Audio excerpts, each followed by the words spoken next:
Hello, friends and enemies. This is the Treatmentfree Beekeeping Podcast. Today on the podcast, I have Iain Glass from Ethical Bees. Now, this is going to be one of those episodes that is very dense, very thick with information. So pay close attention, and here we go.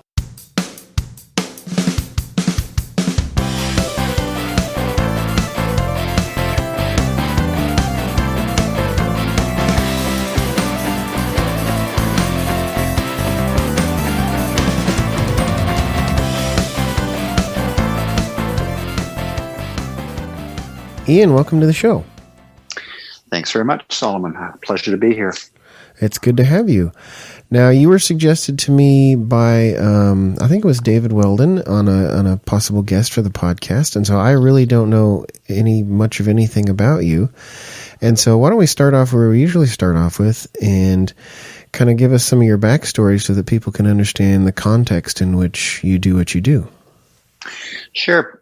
Fairly straightforward. I grew up beekeeping, so I don't even really remember learning to beekeep per se. And then I have an interesting sort of background as far as animal husbandry growing up, as well as my mom had a registered polled Hereford operation, and we used to calve about 100 head of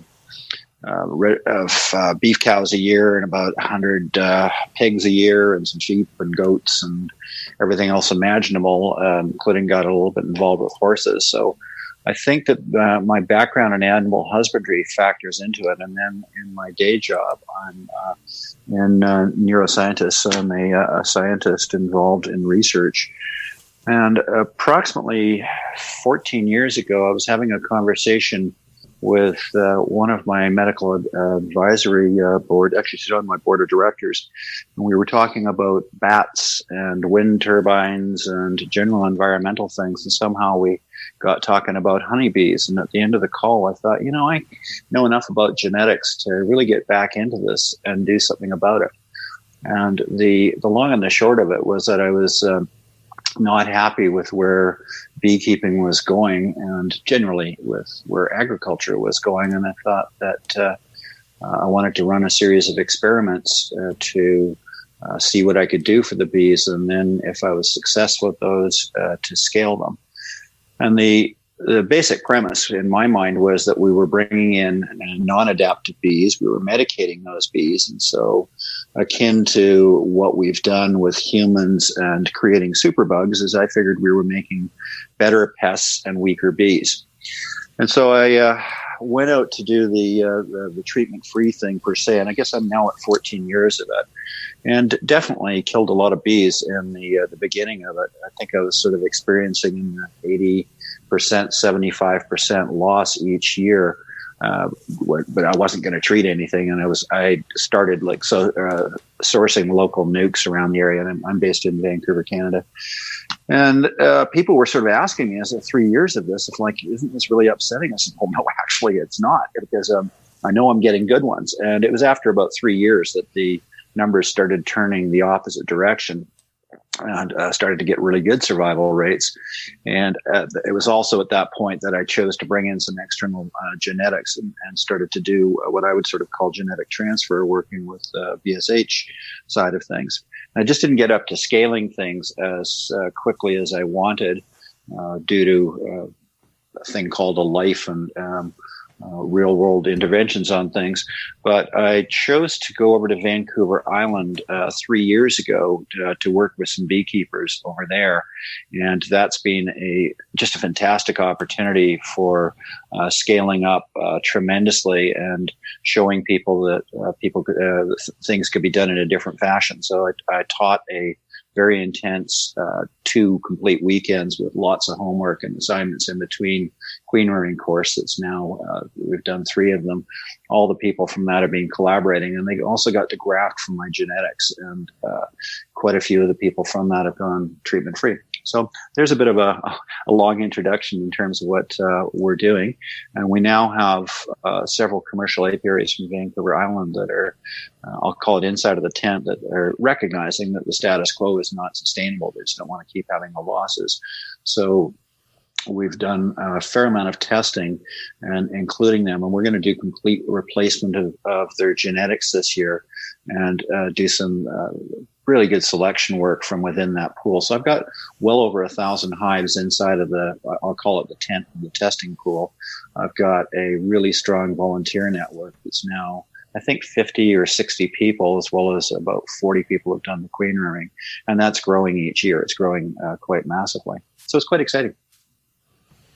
Great. Just for more context sake, can you kind of describe the climate up there? You know, what are the temperatures, the rain, what are some major nectar flows? Kind of give people an idea of what you're talking about when you say, I go do this thing at this time. Absolutely. Well, I guess the best way of thinking in terms of the Vancouver climate and southern Vancouver Island is we're very similar to Seattle. So it's Pacific Northwest. We certainly have a lot of rainfall. Vancouver is crazy. And I'm actually on the north shore of Vancouver against the mountains. So I'm about an hour and 15 minutes away from Whistler. And then I have beehives that are probably 10 minutes drive from Cyprus, where the snowboarding for the 2010 Olympics occurred. And Vancouver Island really varies a lot. And it was actually very educational for me to go over there because I wasn't used to dirt. So I'm used to all the pampered gardens where the only issues we ever have is when they get to what they call level 3 water restrictions. And you can't water those pampered gardens, as well as some interaction in the Fraser Valley where there's a lot of blueberries and raspberries and other crops that are growing that sort of 45-minute drive for me. So going over to Vancouver Island, I really learned a lot more in terms of dearths and flows. And so it has quite a group of microclimates. And the other thing for Vancouver Island that's a fairly accurate generality is if you want a good honey crop, you basically have to go up into the mountains and chase the fireweed. I see. Well, I'm interesting to hear that you're a neuroscientist. It's been kind of enlightening to me to see, because treatment-free beekeeping, I feel, gets a sort of a reputation like it's often looped in with anti-science movements and things like that. And it's very interesting to me to see how many doctors, how many researchers, pharmacists we get in the treatment-free beekeeping community. Yeah, I couldn't agree with you more on that one. Is that certainly you have to duck for cover with the treatment-free, and I tend to post a fair amount on some of the forums, Facebook, etc. And you have people who are just status quo that start calling you a fraud as I'm citing USDA. So I kind of, for me, I go up and I look at what's out there on PubMed. I certainly know my way around the USDA's site.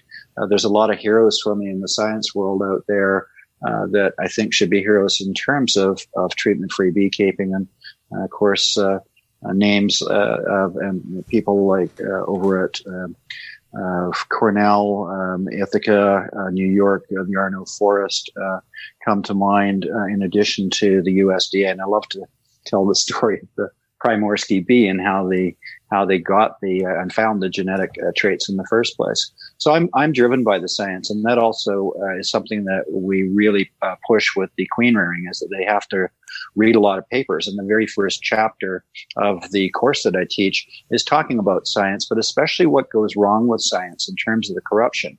And it's very easy to understand why people would not believe in science in terms of I'll call it the perversion that happens, that certainly there's lots that's blamed on big agriculture, et cetera, where there's sponsored trials that are really not objective nor fair.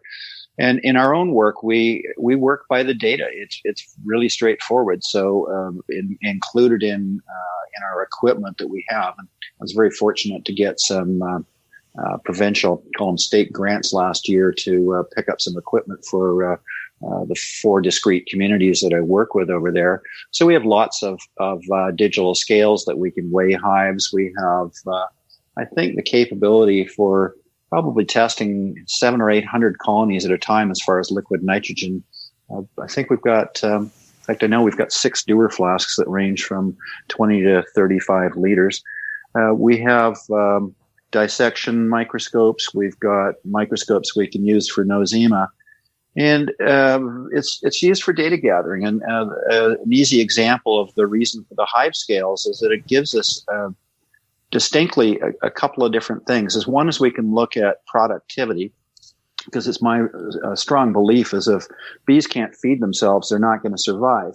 And when you ask people how their bees are in terms of producing, the answers that you could get are so wide ranging, and they're really more anecdotal. People might talk in terms of their honey harvest, but you don't know how much they actually left behind for the bees. Mm-hmm. So what we use the hive scales for is a threefold thing. One is we use them for productivity. So, for example, the blackberry flow is one of the predominant things on Vancouver Island. And if you have a good year, it's going to be 4 or 5 weeks. So we can go through and weigh a large number of hives in a hurry before the blackberry flow. And then when the blackberry flow is over, we can weigh those same hives. And you now have a delta to tell you how well they produced. The other thing we use them for is getting them prepped for winter. Is if you've got nukes coming up, sometimes you've got dearths, so it's not the bees' fault that they don't have enough stores, and that's where you can start making decisions as to whether you are going to feed syrup or not come August, and know that you've got the hives adequately prepped. Now, when you've got those hives now adequately prepped, and you've got your fall weight, so whether that's sort of late September, early October, when we get to the point of doing full inspections, which for us up here tends to be April. March is a month that yo-yos all over the place, and it'll get cold, it'll get warm. Actually, last year in April, I had a foot of snow came down on my bees at very roughly beginning of April. So we have an opportunity now to weigh those bees, and I'm just going to fabricate numbers. Say you had a nuke that went into the winter at 44 pounds, and it came out at 32 pounds. Well, you've got a signature in terms of the genetics you're working with in terms of getting them through the winter. And I track whether I'm working from my II breeders as far as my F0s, whether it's F1s or F2s, as they start to go out with the unselected drones in the community and mate. And there's a large difference between my F2s and my F1s for how much they consume. And the F2s need more stores, and the F2s can potentially starve as they're building up earlier in the year when the flows haven't really started. So that's just an example of some of the equipment. And we record all of our mite loads. We make selection from those mite loads to go in and say, oh, this is a potential for breeder queens. This is potential for drone rearing. We certainly use the liquid nitrogen in the same fashion to say, do we have what Marla Spivak is most known for, the Minnesota hygienic bee, even though she didn't come up with the concept, but she certainly proved it out. So we go do liquid nitrogen testing to see what are our suitable bees for drone, et cetera. So we're driven by the science, and we get good bees as a result of it.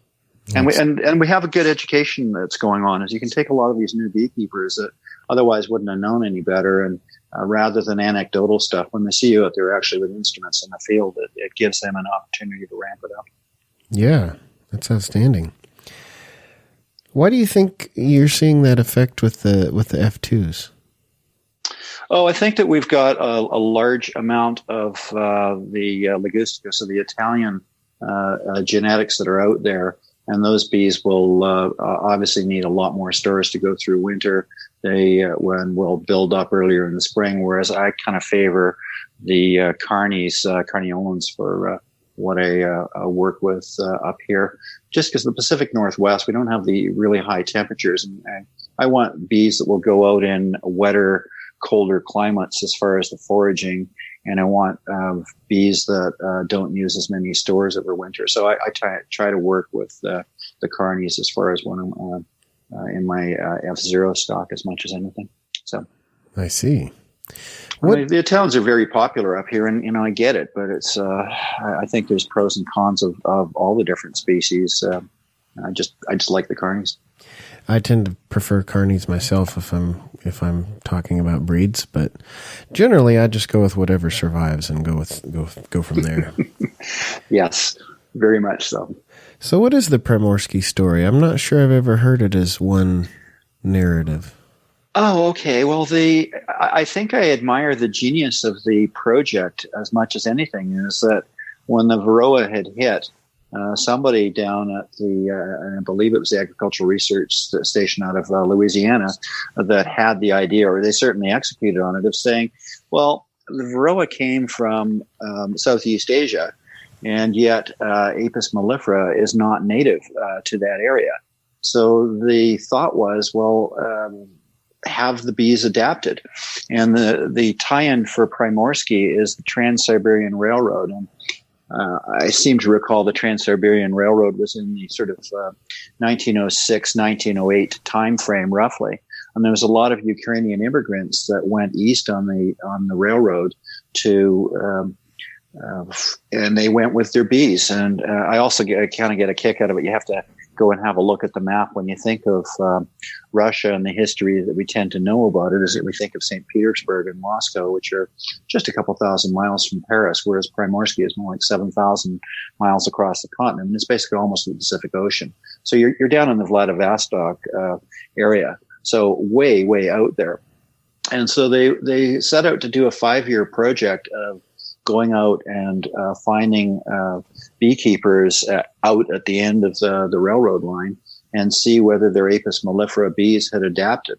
And at that point, actually, they were still thinking it was that it was Varroa jacobsi, but we hadn't got them teased out yet to realize there was 2 separate species.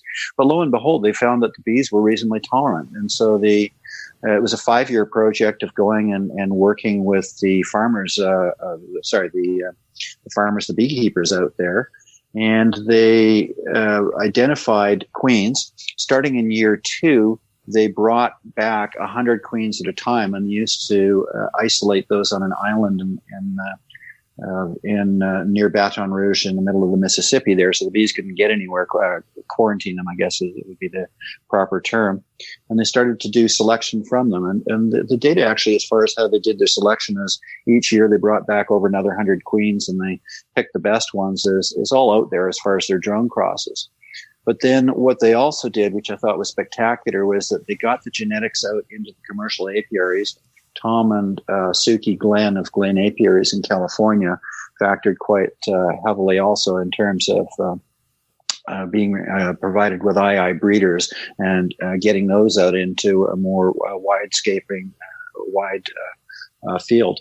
But the recap on it is, hey, we got a problem here, Houston.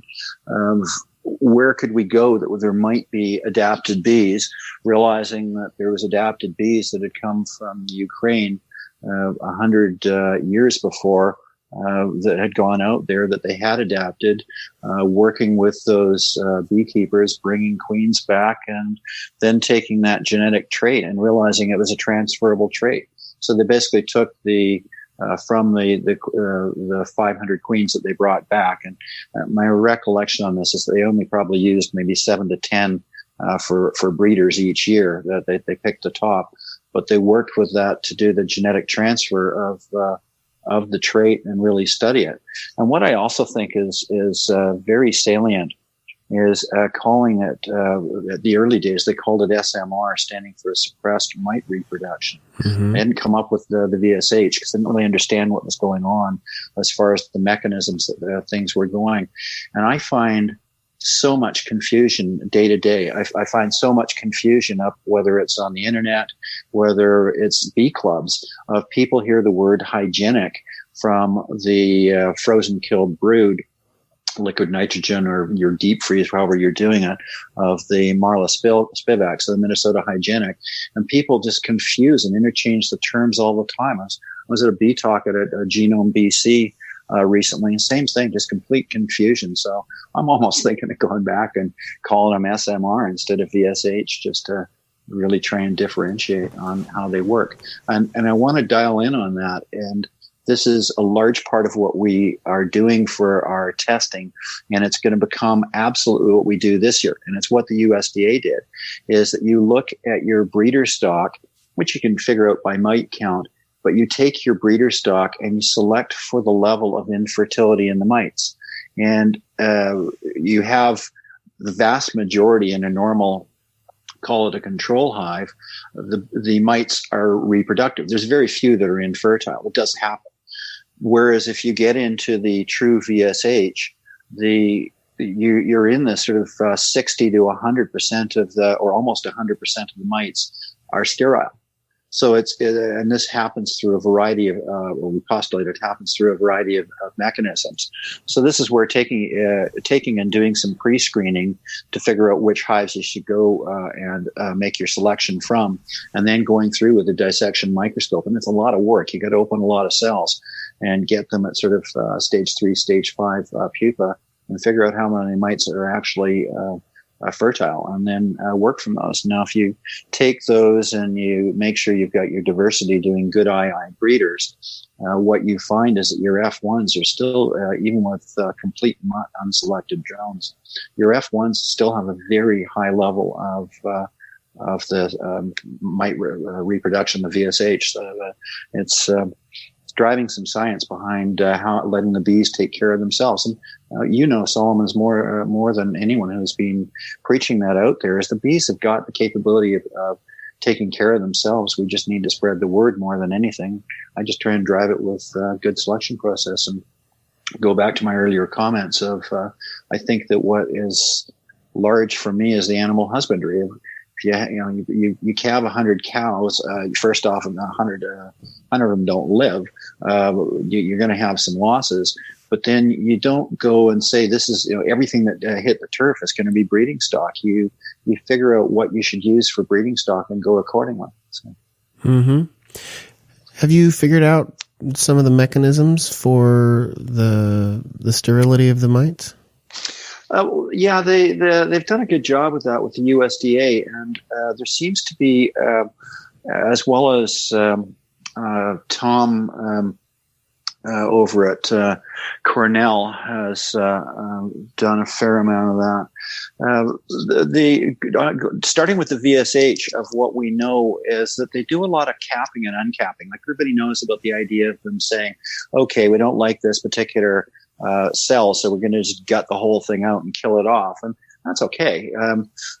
But what's more interesting is this capping and uncapping, and what they might take the cap and remove it and put it back in as many as 20 or 30 times. And that completely disrupts the varroa as far as their reproductive cycle. I guess they get stressed. I mean, if you look at how the varroa kind of dive in there at the last second before capping, and there's some really interesting information that came out recently where they've been doing electron microscopy to discover that varroa are primarily, when I say left-handed, they're about 73% of them end up on the left side of the larva pupae on third segment. So they're quite particular in how they go about doing their reproduction. And if they think that they're being disturbed, it's kind of like opening the curtain on the Wizard of Oz. They don't like it. So that's part of it. The other one, going to the work from Arno Forest, is they believe that there's a shortening of, this is some of the publications that are we'll see in the near future. They believe there's a shortening of the gestation period. And we already know that that's why drone brood does so well, is because it's longer. But if you start to shorten the gestation period, you're going to be further disruptive on the cycle.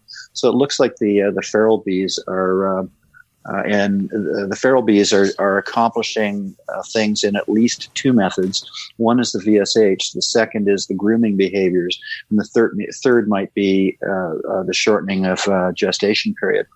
On the grooming behaviors, I did have access and got some of Greg Hunt's queen one time, and there was a few of us that messed with them. We put together a similar formula, but I didn't really have very good success with it. But that's something I want to circle the wagon again in the future, is the grooming behavior. But we really don't have the time or the effort to do the work that's required to do the very detailed counts. The idea of taking the bottom board of a hive and now going through with a microscope to identify chewed off legs doesn't tremendously appeal to me.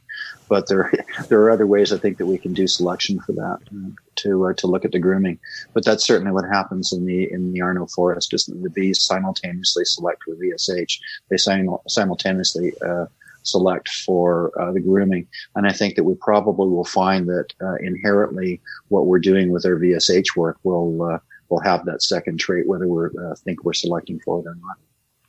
So if I'm understanding you correctly, they're sort of like they don't like the door to be opened because it lets in a draft or something. Yeah, that's that certainly seems to be a part of it. But they're getting disrupted. They don't like it. That's interesting. I had never heard anything like that about opening and closing the cell that many times. That's kind of amazing. Yeah, it is, and if you look at it with the microscope, it's actually very obvious when you're dealing with a capping that mechanism has occurred. Because if you think about the concept of a silk cocoon that is perfect, and that's what you get with your controls, if they've been opening and closing the cells, it's very, very different cocoon that you or the cap that you end up with at the tail end of the VSH bees. Right. Have you played around with small cell theories at all? No, I haven't. The only thing I've done is looked at the literature fairly carefully, and my feeling on it is that the literature seems to be fairly strong that it doesn't work. And there's I don't remember the trials offhand, but I know that there was a lot of criticism saying you got to adapt the bees for it to work. So they redid the trials, etc. So anything I've seen has as far as the publications that have come out of the universities has not supported that at all. Having said that, I really think that bees should be allowed to do their own thing, and I'm a hater of plastic for a variety of reasons. I think it's a completely unnatural environment for the bee. Not saying that the Langstroths that we're doing are a natural environment, but I like wax, and I certainly use a fair amount of wax foundation per se, but I'd far sooner go with starter strips and let the bees do their own thing. And I always find it very interesting to see what the bees will do as far as whether it's drone season or otherwise. I'm also notorious for using my dead outs, and where a lot of people would be sterilizing or throwing the equipment away. I want my bees to be able to clean things out. So I really take a morbid delight in saying, here's some really moldy, chewed up comb. Let's see what you do with this, and make sure and that's quite insightful to see the different cell sizes that are all over it. So that's my take on it. I haven't seen anything in the evidence to support it. Mm-hmm. Yeah, I'm with you on the. There seems to be kind of a. I don't know. New beekeepers especially are always concerned about doing things right, and so they try to avoid spreading disease. And I've heard people say, if you have a hive that dies, just throw away the whole thing and start over again. Meanwhile, I'm doing like you do, and putting moldy or wax moth chewed up comb from dead hives back on other hives, and in one sense, I don't think it matters that much, but also in another sense, I actually want to provide some exposure to those things so that they can adapt to it in the long term. Oh, absolutely. And I think the only one that would be irresponsible is obviously American foulbrood. Certainly. We wouldn't have bee inspectors if it wasn't for AFB. But what we know is that equally effective method of dealing with AFB is, or actually a more effective method is, you can take AFB bees and shake them out over new comb or drawn comb, and have them rebuild everything, and the AFB goes away. So it's the replacement of equipment rather than the burning of the bees is a reasonable thing. And I think we need to preserve materials to work with. And you reminded me of something in the very early years, as I had an issue with chalk brood being up in the Pacific Northwest. And part of what I also went to is in integrated pest management IPM strategy was a lot of ventilation in the hive. So I use what I refer to as a ventilating top cover and screen bottom boards, and I actually make my own screen. Well, you make both. I have sliding screen bottom boards, and the chalk brood was a problem for me initially. And so I actually got to the point where I very deliberately was throwing the messed up dead out materials onto the bottoms of my hives to make sure that I was being successful. Now, the ventilation improved the issues a lot, but then I certainly was able to select from the bees, and you can't test unless you can throw them in there. I made a comment about materials, is that one of the things that we're looking at for Vancouver Island is a different way of going about things. And when you were reminding me of it when you talked about new beekeepers and wanting to do all the right things. Now, up here in the Pacific Northwest in Vancouver, one of the suburbs, there is an Iatron. So it's a radiation facility where you can fry just about anything in there. And lots of the beekeepers because they need to do minimum runs. Lots of beekeepers pull stuff up. And there's certainly data to support saying, well, if you had the dead outs, you're going to end up with bees that produce more by going and running it through the Iatron. But that's because they're going with the New Zealand packages and starting from that standpoint. It's not because they're working out when I say working out, it's not because they're going and having the bees' immune systems go through the gamut. So into the conservation of materials, of using frames, etc. I did a live and let die thing nonstop, and I have not done any interventions on any of my bees for 14 years. But now that I'm in a situation of working with some of these small-scale commercial apiaries that are sort of 150 to 450 hives, I'm not telling them that they've got to do it the way that I did it. And I have a real easy mathematical model on this one, and it's completely pulling numbers out of thin air. But let's say that there's 1,000 hives out there that we've got to test and work from. You can figure out pretty quickly, well, of these 1,000 hives, maybe 900 of them are going to die unless they're treated. And even from your 100, maybe you're going to end up with 30 or 50 of those that survive, the ones you think you can make it through. And clearly, if you took 1,000 bees and gutted them down through very nasty attrition, killed them off to 50 hives over 1 year, you got good bees to work from. But back on my comment about conservation of materials, what we're looking at is a very pragmatic approach to saying these ones are going to have to be medicated in order to keep them alive. And as of that moment, once you made that decision and say, okay, we do wish to keep them alive, those bees are genetically dead in our mind. If we will not allow those queens to reproduce. We will not allow the drones to get out from those colonies, and we will do what we need to do to get them through winter. Now, and again, I'm just fabricating these numbers. If the 100 hives we thought that were good candidates, if we end up killing off 50 of them and we got 50 good ones come spring, great.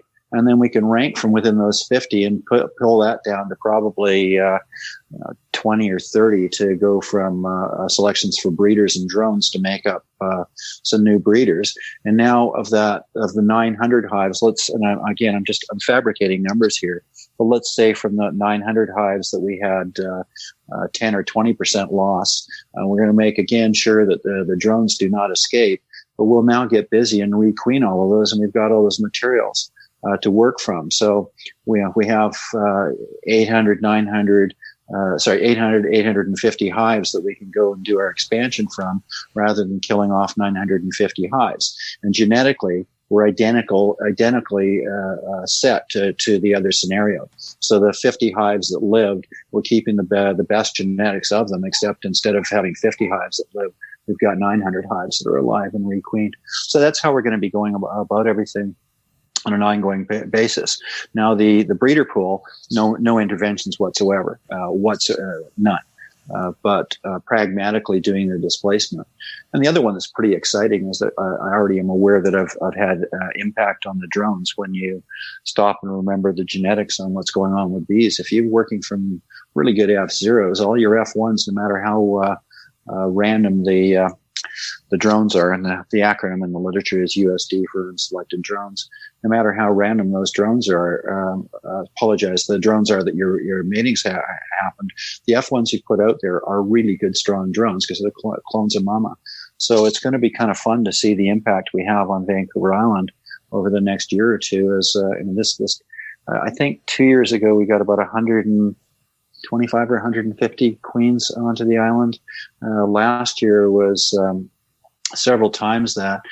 This year, assuming nothing goes wrong, we'll be probably north of a couple thousand queens that we're producing on the island. So it's going to be very exciting to see where it goes, and then progressively do the sub-selections from that.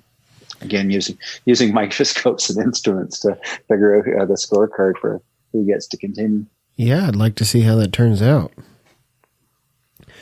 I was just thinking while you were talking there that one of the great things about hygienic behavior is it is very effective in dealing with and preventing AFB to begin with. Oh, absolutely. And I have always admired that. The reason we're doing hygienic testing is partially a bait and switch. I'll come back to that in a moment.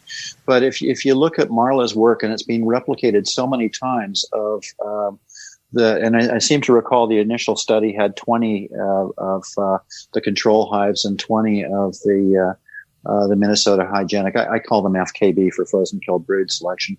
So the FKBs, and it's Marla's estimate that about 10% of the North American bee populace have got the genetic trait. So they inoculated the 40 hives, and as I recall, it was almost all 20 of the controls that ended up getting some level of AFB. And a few of them did manage to, I think it was 2 or 3 of them managed to apologize. They did manage to clean it up. So it ended up with 17 out of the 20 of the controls that were infected as the trial wound up. With the FKB selected bees, there was only about a half a dozen of them that showed any signs or symptoms initially, and all of them cleaned it up. Mm-hmm. But what is far more interesting on that one is they were all better honey producers, and that's been replicated so many times in all but one trial, where they did the FKB selection. Those bees were better honey producers. Now I'll come back to my bait and switch. Is that we do know with true VSH bees that you'd expect them to test out for hygienic, but it's different genetics that's actually occurring there. But they happen to be hygienic. But we'll ignore that for a moment, and I'll talk about the bait and switch. So if I've got a beekeeping community that's got a bee club with 80 people or 100 people, and I can get 60 or 80 people to listen to a talk, and 40 or 50 people to come out and do the liquid nitrogen testing, it's extremely easy to do. And at least opens their eyes up to going, well, I could get queen materials for as far as walkaway splits from this person or that person. But what you've done is you've brought them into the tent. You've brought them in, showing them an easy test that you can do as far as learning. And I find that if I can teach people about FKB, then I can teach them in terms of VSH and proper varroa selection. So that's my pragmatic approach to doing it. I really don't need to be doing it all for what we're trying to accomplish genetically. I just need the microscopes and like a lot of starting with sugar shake to screen lots and lots of hives, and then as you screen down from that, then we go with the dissection microscopes and look at it. I don't need the liquid nitrogen at all, but the educational awareness that the liquid nitrogen has provided it for us on the island has just been stellar. That's interesting. Now, one of the things that I'm pretty down on is packages in general. I think that they provide what has the idea of being a quick and easy way of getting started with beekeeping, but I think in many, many cases, it ends up being a very low quality product that people are buying, especially here where the packages are from the south, warm, humid, subtropical south, and they're not at all adapted to live in areas like the northern U.S. Not so much on the coast where you are, but northeast, especially in the northern Midwest, where it can get very cold, and bees that aren't well adapted to be able to deal with the cold just outright die, or they will, like you were talking about with the Italian stock, they'll eat all their stores and starve to death pretty quickly. Sure. So I was wondering if you could just kind of go into what you think the effects are of the New Zealand packages being brought into your area. I think it's horrible for a large variety of reasons, and I couldn't agree with you more. Is that they're certainly not the best bees. But let's look at the people who get involved with beekeeping, and if we want to save the bees, education is the only way that we're going to do it. And the flow hive to me was a quintessential example of how there was phenomenal passion with complete lack of knowledge, and they knocked a home run. But I mean, what a crazy concept of a plastic mechanical mechanism with a tap to deal with bees. Like, I mean, it's fundamentally wrong about everything for animal husbandry and beekeeping, in my opinion. But let's look at the new beekeepers and recognize that they are part of the problem. But they're an extremely large part of the problem because they get their 1 or 2 packages, and I know that you're also an advocate of go with a minimum of a couple of hives. I mean, you got to have something to compare to. But if they get their couple of hives and those bees die, then they do it again, then they do it again, then they do it again. And those are also the imploding mite bombs as they go loose. And I certainly see it where my mite load goes up a lot. I mean, luckily my bees are strong enough that they can weather it. But when one of those imploding mite bombs goes off, you now have all the robbing akin to the AFB, where those mites get a new home. So they are a problem. And if you look at what's happening with them genetically, and I'm not saying this to take it away from larger scale agriculture. I mean, the bee breeders down in New Zealand, I guess, are fulfilling a role, but it's not wide genetic diversity. They're mass producing a product that is not going to be at the same level of quality. Certainly you have the no local adaptation, and it wasn't until a few years ago that there was even Varroa down in New Zealand in the first place. But the other thing that you're dealing with is a complete what the heck for the poor bees as far as their cycle of, they're just thinking they're going into winter as far as their hive's rhythm, their colony's rhythm. And all of a sudden they're now getting onto a plane and stored in airports and all kinds of stuff. And hey, what happened to winter? It's spring. So I feel really sorry for the package bees that even arrive here. And I've got nothing against people who want to work with packages per se.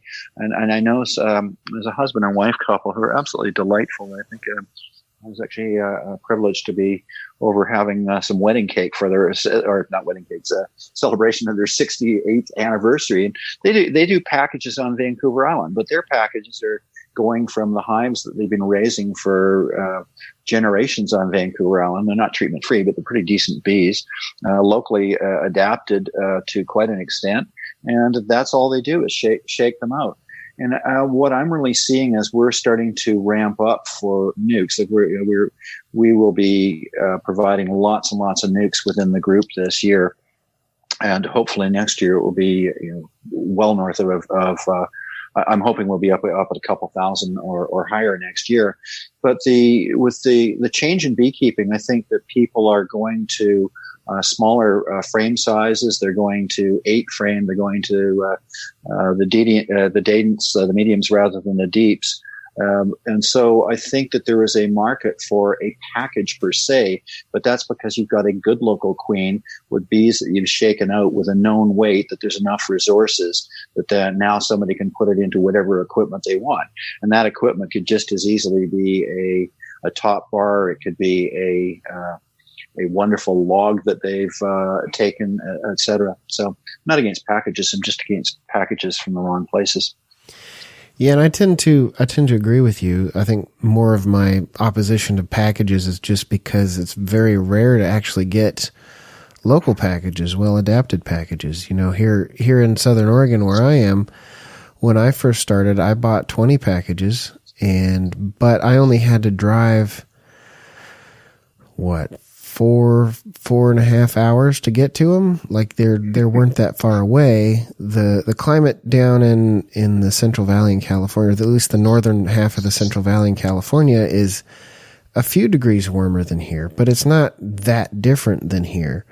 And so those bees, well, first of all, they were packaged probably the day before I bought them. So there wasn't a long shipping process. There wasn't, temperature spikes and high stress situations. They were loaded up in packages. They were stacked up, and then I picked them up the next morning, and then they were in a new hive the next afternoon. That's totally different than packages that are created in California and then shipped to Montana or Wisconsin are created in Georgia and shipped all up the East Coast, and they're often on trucks for up to a week. I spoke to a guy when I was in Wisconsin who one of his operations is to bring packages to Wisconsin from California, and he's got a special built truck with ventilation and everything. And like he was telling stories about like driving through the desert, and like the bees are overheating and, ouch. Yeah. Bad situations. It's almost, you almost want to cringe. Like it's almost like animal cruelty, how bad it can be sometimes. And I think that comes out in the end with stressed bees that just aren't prepared whatsoever to survive. And then come winter, they're not prepared whatsoever for the temperatures they have to get into. Sure. You mentioned California, and a couple things come to mind, and even going back on the New Zealand comment, is that when they're doing the commercial queen rearing, the name of the game is as soon as the queen is starting to lay is throw in her cage and off she goes. And what we know unequivocally is that the ovaries do not properly develop until about 3 weeks of solid laying. So if you want a queen to reach her potential, she needs to be allowed to lay for 3 weeks, and that just doesn't happen with that industry. So that's one of the things that we're doing this year with our queen rearing. I was trying to get people to go for virgin queens so they could locally mate, and that was a big sell. So we'll still offer those, but we're going to offer a lot of mated queens, but we're going to let them go for the full 3 weeks. But when you were talking about the Northern Cal, that was reminding me of how that industry tends to work. But the other one that was sticking in my head was that the DNA testing that they're doing in terms of the Africanized honeybee genetics is going further and further north. And I know that it's way past Napa now. And I certainly know of people up here who have been imported, and I won't mention the breeders from down there. And there's been issues quite frequently with some of the bees being a little on the hot side. As an aside, I've actually had the fortune and misfortune to work with some genuine Africanized colonies down in a suburb of Houston, Texas, and that's an experience you can never unforget. Where the bees are, the bees are still chasing you down. Like you're wearing double layers of clothing. You've put duct tape all over your mesh. So if your chin happens to touch something, you've got double gloves on. You've put duct tape around all of your gloves, your boots, etc. So there's no possibility of things getting in. And we actually walked over to where the hives were, and then it's an age-old trick for me from. Because I don't like using a smoker. And so if I'm in around blueberries or something like that, I'll go ducking through and walking through the brush to sweep the bees off, and you can usually get rid of them. Well, we'd done all of that. We were 300 yards away from this colony that we'd been working. And we each had somewhere we figure between 500 and 700 bees that were still headbutting us, and had to take the garden hose and hose each other off big time, and then get into the truck with our gear on and drive with the windows open for a while to get rid of them anyway. So now it's interesting to see what's happening with the AHB genetics, but that does bring it back to some really good success stories if you don't have to treat AHB bees. Now, there has been a change in the fertility rates that they're looking at for the mite fertility rates. So I'm not sure if the mites are adapting to the AHB or what's actually happening there. But certainly places like Puerto Rico have managed to figure out how to select them for being reasonably calm. So I think there's certainly some advantages to the AHB. Well, that's how the whole genetic project was envisioned in the first place. Of the poor gentleman who's often maligned was trying to look out for the farmers of a bee that would do a better job of foraging and honey production. Mm-hmm. So. Yeah, I've had the opportunity to work with Africanized bees in LA and also in Arizona. And I'll never forget the first time I was down in Arizona and took a group of people out to work on some hives. And so many of us I was trying to get some video, which you can actually find on the Treatment-Free Beekeeping YouTube page, and other people were working on hives. And this one Swedish gentleman who was with us, he decided he was going to test how long it would take for the bees to stop following him, but he didn't tell anybody. So we were working on the hives, and we were getting all packed up and getting ready to leave. And I don't remember if we didn't. I don't actually think we almost left. We almost left him because, you have 30 people in beekeeping suits. It's hard to keep track of how many people are even there. And so he comes walking back up just as we're about to leave. And so he's telling us that he did this little experiment, and we're like, well, okay, how far did you get? And he says 900 meters. Oh dear. So yeah, that was interesting. Yeah, it'll be interesting with when we're with the intrigue on that one is that we've always been told that there is a wall of cold that they can't go by, and with climate change, et cetera, they're certainly managing to get a little bit further north in California. So yeah, I'm very interested in that because I'm here in the Rogue Valley, which is functionally surrounded by mountain ranges. Mm-hmm. To get out of this area, I don't believe you can get out of this area unless you follow the Rogue River to the ocean. I think you have to go over at least a 2,000-foot mountain pass. And let's see, the Siskiyou Pass is 4,000 feet. The Sexton Mountain Summit, I think, is 3,000 feet. And so I'm wondering, because we're in this kind of pocket area here, could they possibly make it over the mountains and get into this valley? I've seen some maps that speculate as to where Africanized bees should be capable of populating, and it's I think even up into Washington, but they haven't gotten there thus far. And it doesn't seem like it's been the slow. In the early years, it was like this steady march down through the Southwest. Sure. But it seems like as time has gone on, either the interest in it has faded, or the effect of it has faded, or it's gotten watered down, or it's sort of reached a sort of a natural slowing point or something. I'm not sure what it is, but it doesn't seem like it's nearly as big a concern as it was before. Well, certainly the cold is one of the factors on it, but the reason that they're so successful in the areas that they can do it is that the drones are more plentiful. They have far more drones, and they fly faster. So if there's any Africanized bees in the neighborhood, they're going to get the job done. It's you've got it's like having a bunch of sprinter. They're better sprinter bees as far as chasing the queens down, and there's more of them. So that's how they're so successful on the areas where you'd sort of think, well, wait a second, there's not that many of them compared to others.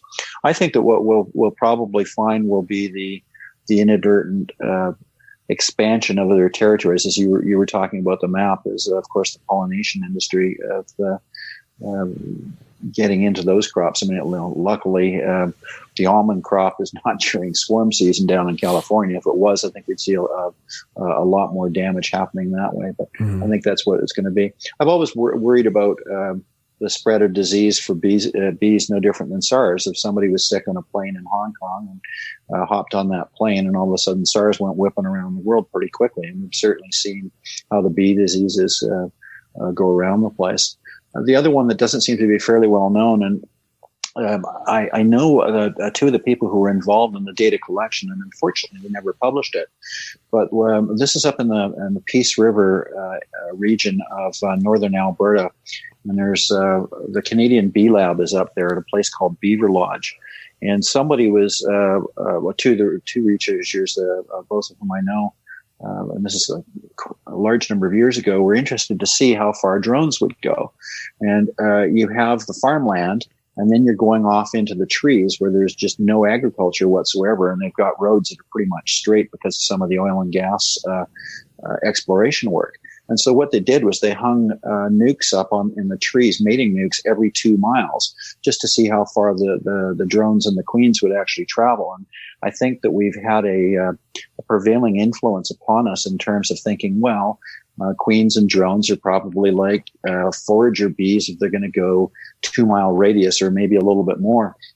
And what they discovered was that the bees were extremely effective at their matings to at about 18 miles, and they were still getting up into the sort of 24-mile range, but nowhere near as well mated. And they kept thinking, well, why? And then it suddenly occurred to them, well, sex. It's a completely different drive that's occurring genetically for things. And it would make sense that queens would want to fly a long ways. It would be a good characteristic to have in order to make sure that she's expanding her populace from a DNA standpoint. And same thing for the drones. So that also factors into the ideas of it's not a matter of the bees having to go only a couple of miles. They're going to go an awful lot further relevant to those mating flights in terms of their spread. So. Seems to me that should pretty much disabuse anyone of the idea of purebred bees that are open mated. Oh, absolutely, and that's where there are people who I get trashed on Facebook, or I know I'm going to get trashed on this one because some of the people don't know I'm doing instrumental insemination, and they're so against it. And if you look at some of the interesting propaganda, I was careful with my choice of words there, that's up there in the vegan communities and PETA about how horrible we are to honeybees and how the instrumental insemination, they kill the drone when the drone dies in the act of mating anyway. It's not quite true. As bad as the praying mantis where your lover eats you afterwards. But so I'm very large on eye for control, but then you can do the controlled mating yards. And one of the things that we've got with Vancouver Island, I did talk about getting the honey crop of going up into the fireweed. So we actually can go driving up into the mountains where we are remote. And there's at least 3 of the bee clubs that I know over on Vancouver Island that have the locations to go up into the fireweed, into the mountains. And all it would take is a little bit of cooperation within the bee club to say, look, at the very least, please let's do the frozen killed brood hygienic testing and or lock up with queen excluders, lock your drones up, and they could be doing some really good successful matings there. And that also gets into the idea that some of those ones swarm. And I know that there's pockets of feral bees on Vancouver Island that would be very interesting to work from them. And there's been some very good work that's happened just across the water from Victoria. So if we sort of think in terms of the Pacific Northwest and Seattle and start heading over around Port Angeles up the Olympic Peninsula there, and there's really good feral populations up there, and bee breeders who've gone there just to evolve working from the ferals and they've crossed them back into VSH, et cetera, and done a pretty good job of taking feral populations and working from them. So I think there's probably some advantages going up into the mountains and letting a few of them loose and see who survives. Mm-hmm. Yeah.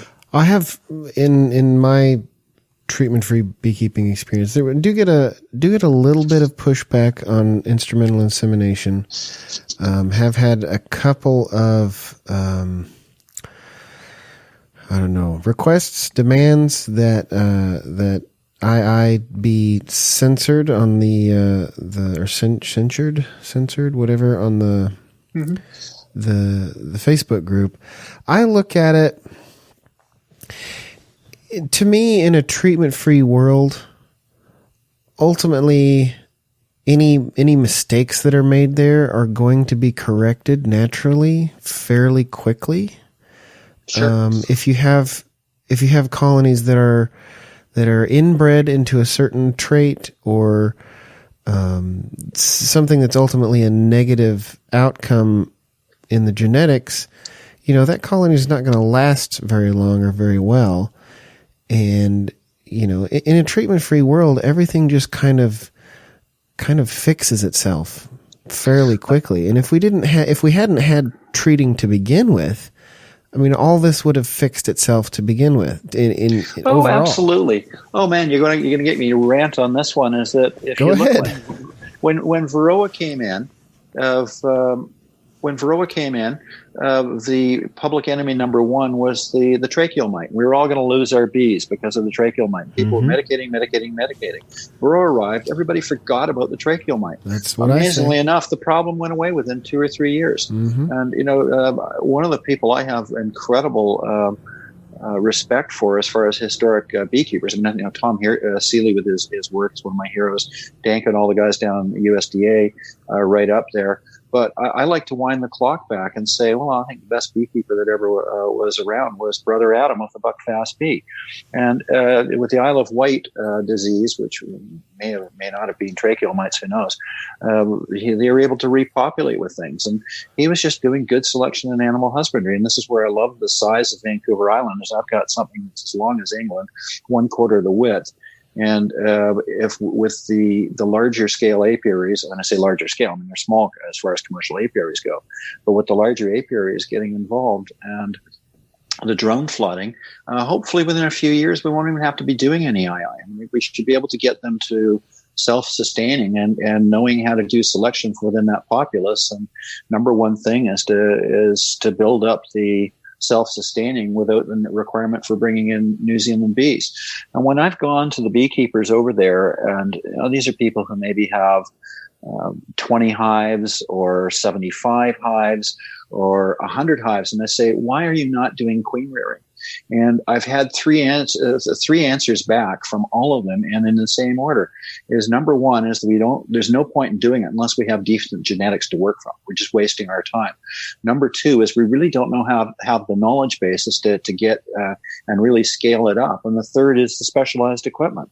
And I'm seeing this because of not only teaching the intense queen rearing course, but also from meeting with all these bee breeders, and they're not bee breeders, these apiaries, and they're really good at keeping the bees alive. They're really good at getting a honey crop. They're really good at all the logistics on that, but they don't know how to do queen rearing. And I think that's inspiring me to take a different approach. And I'm not sure quite how this occurred, and it could be from my enjoyment of reading. And I like to read faction. So historically set novels where maybe 80% of the characters are real, but the heroes are not. And I look at I've read quite a few things where they were looking at the very early 1900s and up until that period over in the UK, where there was still the lords of the manor, and you had the tenant farmers. And the tenant farmers worked the land, and they loved the land, and they had to take care of the land. And if there was a good relationship with the landowner, things went really well. And I'm structuring this year, and we're going to experiment with it. I've actually got some. I've gone to both provincial and federal government to explain what I'm up to, and that we want to track this, because at the end of the day, if business, you have to be able to make money, and if you can do it in a good fashion, that's pretty neat. So what we're looking at is this new class of bee breeder that doesn't need to have 500 hives in order to be a good bee breeder. What they need to have is a commercial apiary that they can work with. And there is a very interesting trial. It's almost 30 years ago. Mark Winston is known for his bee biology book. And this is when Punnett and Winston were both up at Simon Fraser University. And they went out into the Fraser Valley, so 40 minutes, an hour away. And they proved that you can take either one nucleus and one package or two packages. It's an increments of two off of production colonies.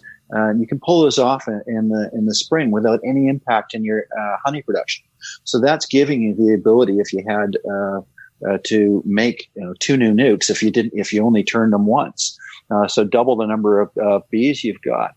And they were showing it for the concept of self-sustainability. What I look at it for is far more significant, is that there are freebies that you can work with. When I say freebies, if there's the materials that you can use for queen rearing and queen mating that cost nothing, they came from production colonies. So we've got a group of people that are going to be working with another group of these commercial apiaries, and going in there with our hive scales. We're going to remove small amount of materials in April, or actually we'll move it in May, but we'll identify it in April and use it for doing our queen mating. And then we will turn it as many times as we can till we run out of drones. We're going to bank all the excess queens. So it's just hive scales tell the truth of what weight of bees do you need to get through the winter and what's the best way of doing them. Bank all the surplus queens. But this is this new industry that we think is going to be very, very important for self-sufficiency of the tenant farmer who comes in to work the land for 3 to maybe 4 months of the year to work with the commercial apiary and say, I can replace all of your genetics with better genetics. Lend me some bees. I'll prove to you that there was no cost to your bees, and I get to keep all the profit. So that's where we're going for this year. That's very interesting. Well, it's the small scale apiaries, the backyard and bigger, that are going to save the bees, and the commercial apiaries have a role to fulfill. And if we can get better genetics into the commercial apiaries, we're laughing. And as an FYI, there's the Poll Line project, which I think was stellar. That's the USDA. The Poll Line being a contraction of pollination and line, where they worked with 3 very large scale commercial operators and kept crossing the VSH back in until they got to the point of showing that the bees were equal in terms of their mite suppression to what they had down at the agricultural research station in Louisiana. So it's not unprecedented. This has been done before, and I think that but it's kind of like Marla Spivak was so surprised when they showed that the Minnesota hygienic bee was a better bee and thought that commercial operators would go and do it. But the commercial operators need commercial queen rearers. And I think that there's a marriage of that and this whole new industry of caring people that get their skill set up and the access to better genetics and this new hand in hand of the tenant farmer beekeeper. So I'm guessing there's not much migratory pollination in your area? There is where I'm at in the Fraser Valley. It's got lots of it, but over on Vancouver Island, it's very, very minimal.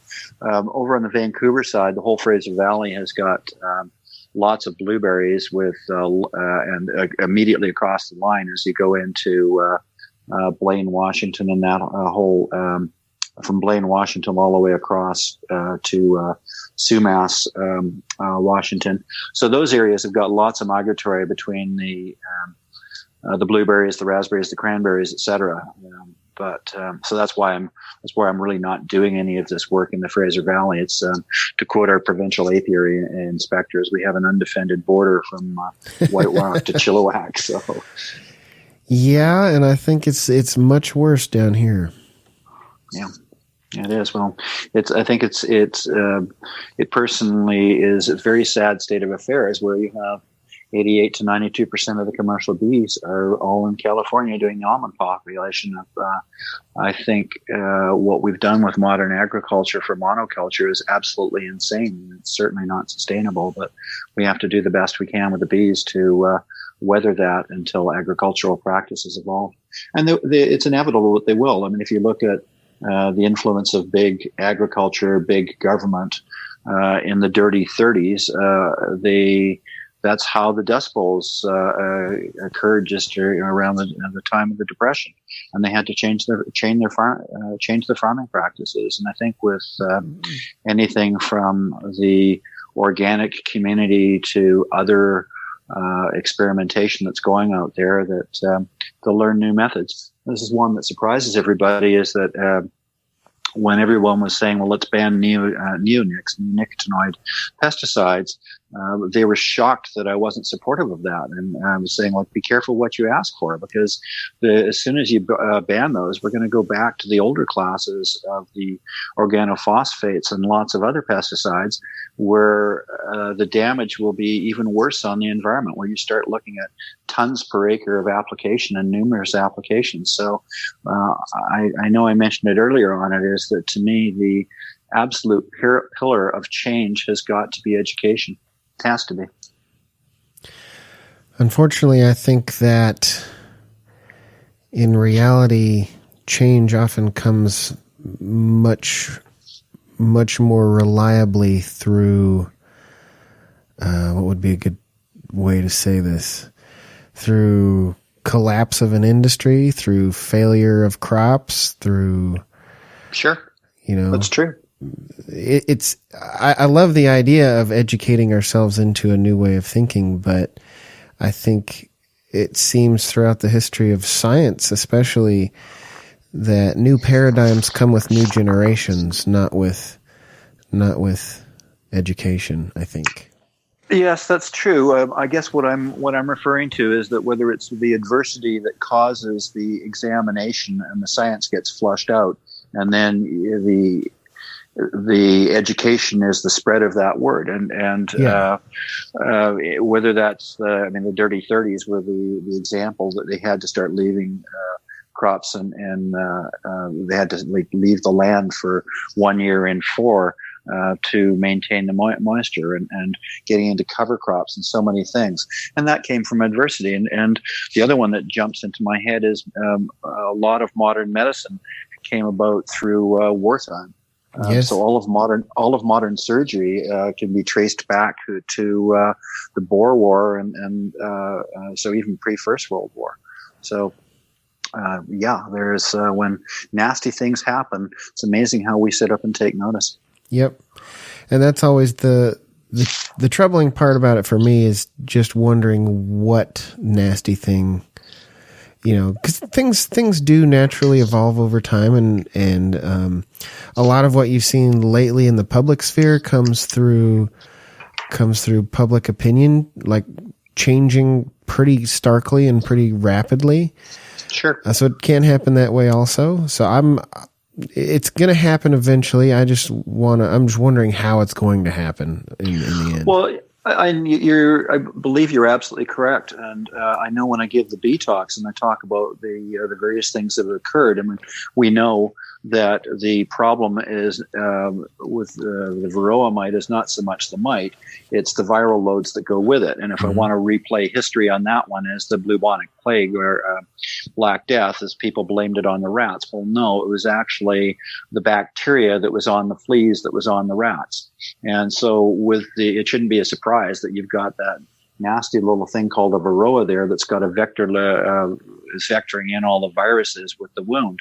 And when we say what's next, I mentioned earlier the publication that came out recently in PNAS where they did the electron microscopy to show that it's a consistent location for the wound and what the diet of the varroa was.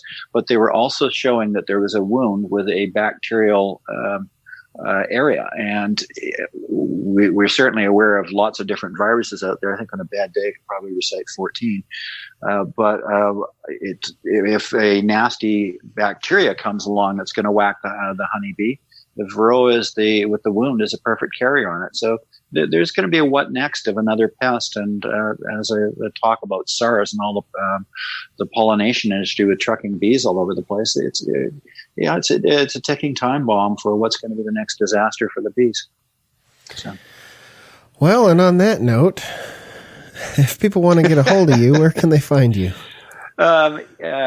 Email. I have 2 I's in my name, and I play the bagpipes whether people want me to or not. So it's IAIN at ethicalbees.com. Do you have any publications or websites you want to tell everybody about? No, we're going to put the Ethical Bees one up fairly soon. We just haven't got around to it. We're too busy playing with the bees, but I do post on Facebook, and that is Ethical Bees. I've got I post fairly regularly up there.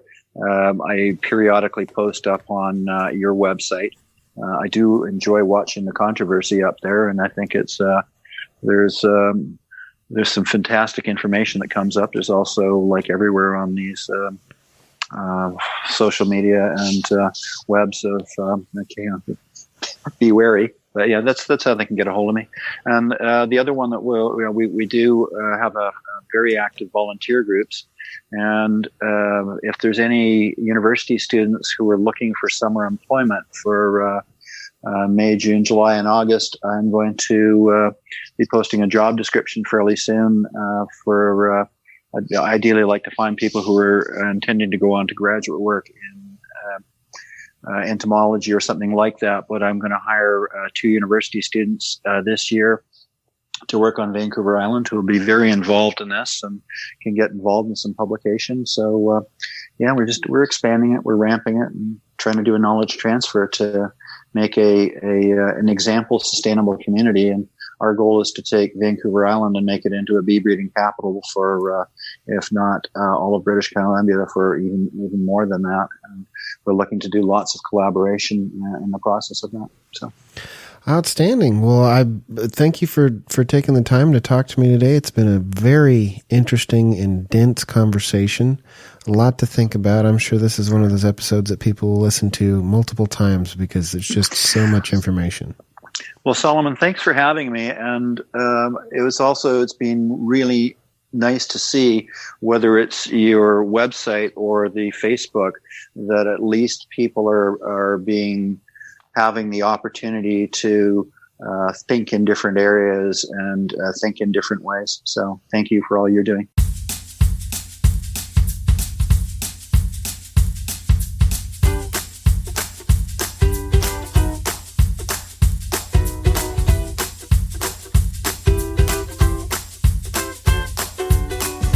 This has been the Treatment-Free Beekeeping Podcast. Thanks for joining me. If you heard something that was interesting or useful to you, think about becoming a patron, starting at $1 a month or whatever you think is appropriate.